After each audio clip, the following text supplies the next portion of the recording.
അസലൊരു റാന്തൽ വിളക്ക് കിട്ടിയിട്ടുണ്ട് കേട്ടോ. മണ്ണെണ്ണയൊക്കെ ഒഴിച്ച് കത്തിക്കാൻ പറ്റുന്ന ഒരു വിളക്ക് തന്നെയാണ്. പക്ഷേ ഇപ്പോൾ നമ്മളത് എങ്ങനെ ഉപയോഗിക്കാറില്ല. കുറേ നാളായിട്ട് പൊടി പിടിച്ച് കിടന്ന ഒരു ഐറ്റമാണ്. അപ്പോൾ അത്യാവശ്യം ഒന്ന് ഉരച്ച് വൃത്തിയാക്കാമെന്ന് വിചാരിച്ചു നോക്കിയപ്പോൾ സാൻഡ് പേപ്പർ കാണാനില്ല. അപ്പോൾ നമ്മൾ കയ്യിലൊരു കട്ടിയിട്ടുള്ള ബ്രഷ് ഉപയോഗിച്ചിട്ട് ആ പൊടിയും അഴുക്കൊക്കെ ഒന്ന് വൃത്തിയാക്കിയെടുത്ത് കഴുകി തുടച്ച് വൃത്തിയാക്കിയിട്ടുണ്ട്. ഇനി അതിൻ്റെ മുകളിൽ പെയിൻറ്റിങ് കാര്യങ്ങളൊക്കെ ചെയ്താൽ വേണം. ഒന്ന് ട്രെൻഡി ആക്കാൻ പോകാൻ കേട്ടോ ആളെന്നെ.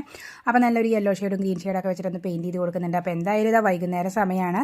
പിള്ളേരാണെങ്കിൽ സ്കൂൾ തുറക്കണതിൻ്റെ അവസാന മിനിറ്റ് കളികൾ നടന്നുകൊണ്ടിരിക്കുകയാണ്. അപ്പോൾ ആ നേരത്ത് ഇതാ വലിയച്ഛനും അച്ഛനൊക്കെ ഉമ്മർത്തിരുന്ന് അവരെ കളിയൊക്കെ ഒന്ന് ആസ്വദിച്ചിട്ടുണ്ട്. അങ്ങനെ ഒരു നല്ലൊരു ഈവനിങ് സമയം. അപ്പോൾ നമ്മളിതാ പെയിൻറ്റിങ് പണികളൊക്കെ കഴിഞ്ഞു. ഇതിൻ്റെ ഉള്ളിൽ ഒരു ചെടി സെറ്റ് ചെയ്യാനാണ് വിചാരിക്കുന്നത്. അതിന് വേണ്ടിയിട്ട് ഒരു പ്ലാസ്റ്റിക് പാത്രം മുറിച്ചെടുത്തിട്ട് അതിൻ്റെ ഉള്ളിൽ ജസ്റ്റ് ഒന്ന് വെച്ച് കൊടുത്ത് ഒന്ന് ടൈറ്റ് ചെയ്ത് കൊടുക്കുന്നുണ്ട്. മണ്ണൊക്കെ നിറച്ച് ഒരു ഹാങ് ചെയ്യുന്ന ഒരു ചെടിയും കൂടി അതിൻ്റെ ഉള്ളിൽ സെറ്റപ്പ് ചെയ്ത് കൊടുക്കുന്നുണ്ട്. അങ്ങനെ ചെടിയൊക്കെ നോക്കി ഫോട്ടോ ഒക്കെ എടുത്ത് കാര്യങ്ങളൊക്കെ കഴിഞ്ഞപ്പോൾ അച്ഛനൊരു ആഗ്രഹം അതിൻ്റെ ഉള്ളിൽ ഒരു ബൾബ് ഫിറ്റ് ചെയ്താലോ എന്ന്. അങ്ങനെ ആ ഐഡിയയിൽ ഒരു സൂപ്പർ ബൾബ് അതിൻ്റെ ഉള്ളിൽ മിന്നി കണ്ടിട്ട് എനിക്കും നല്ല ഇഷ്ടപ്പെട്ടു. നിങ്ങൾക്ക് ഇതിൽ ഏതിലൊക്കെ കണ്ടിട്ട് ഇഷ്ടപ്പെട്ടെന്ന് കമൻറ്റ് ചെയ്ത് അറിയിക്കണേ. Subscribe support